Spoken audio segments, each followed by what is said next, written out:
Unleash the power of knowledge and connect with the heartbeat of the African diaspora. Download our African Diaspora News Channel app now on Google Play and Apple App Store. Stay informed with authentic and diverse perspectives, breaking news, and cultural insights. Immerse yourself in a community that celebrates unity, resilience, and progress. Experience the vibrancy of the diaspora at your fingertips. Don't miss out. Empower your perspective today. Search African Diaspora News Channel and join the conversation.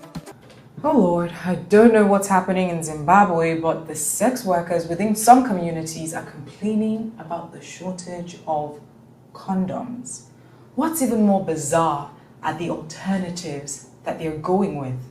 My name is Igwe, reporting from Nigeria. Now, this story is equal parts shocking and sobering. The sex workers claim that they've resorted to using baby socks as makeshift condoms due to localized condom shortages.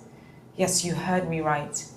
Baby socks. Now, this news is according to Health Times website, Zimbabwe.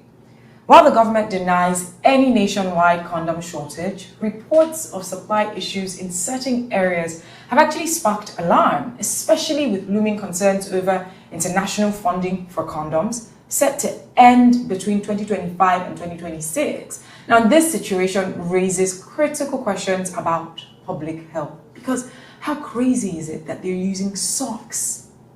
It's about public health, prevention of sexually transmitted infections, STIs, and the broader implications of inadequate resources in vulnerable communities in particular. So who should we believe? The government insists there is no shortage, but the sex workers are painting a completely different picture. And so we begin to wonder what really is going on. So let's start with the facts, right? Back in June, Zimbabwe's Ministry of Health sounded an alarm about a future public health crisis tied to condom funding. Yep. So issues and stories surrounding this started some months back. Now, the country has long relied on international donors like PEPFAR and the Global Fund to supply condoms, which account for a staggering 77% of usage in the public sector.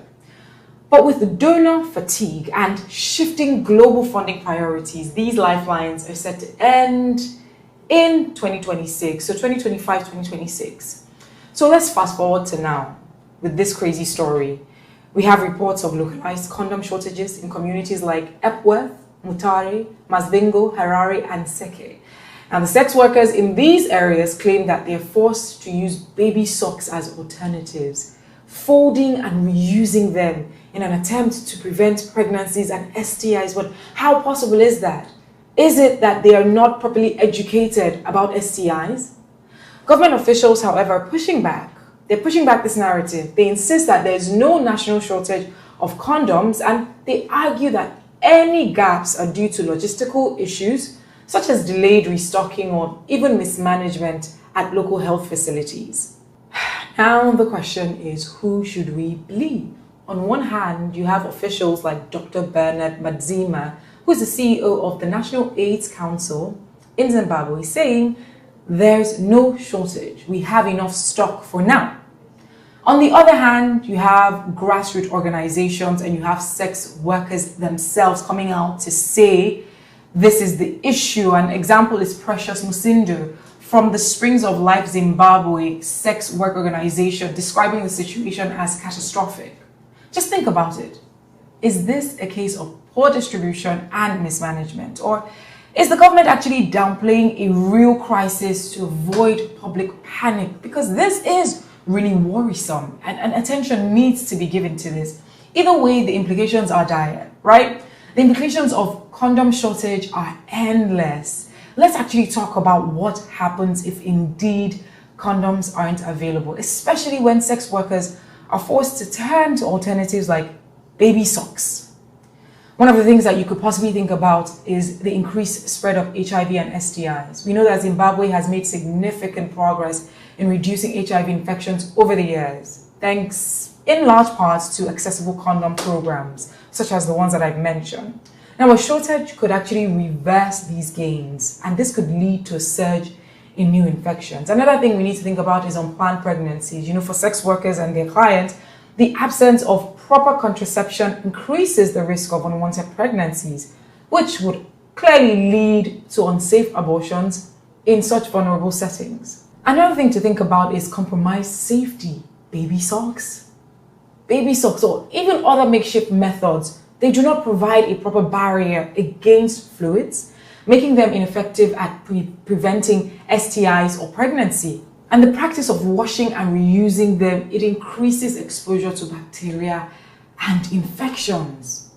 Now, another thing is public health crisis. If localized shortages aren't addressed, they could escalate into a nationwide crisis, which is alarming. This could strain healthcare systems. It could roll back years of progress in sexual health education and prevention as well. Let's look at the bigger picture.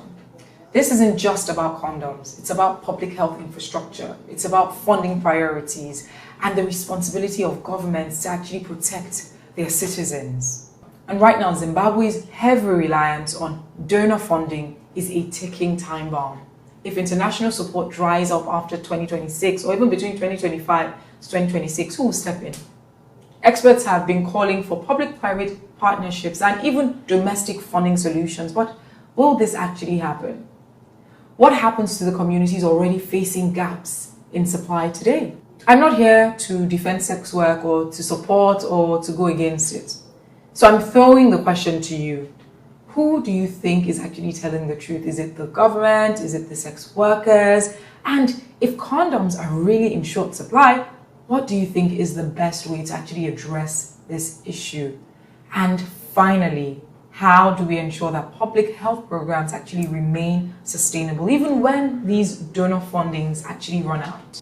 I want to hear your thoughts. Drop it in the comment section. At the end of the day, stories like this remind us of the delicate balance between funding, infrastructure, and human lives. Whether it's Zimbabwe or South Africa or Nigeria or any other country, we need to prioritize health access for everyone. Thank you for joining me today. You can also join me on TikTok, and my handle is at Ify_I, that is IFY_I.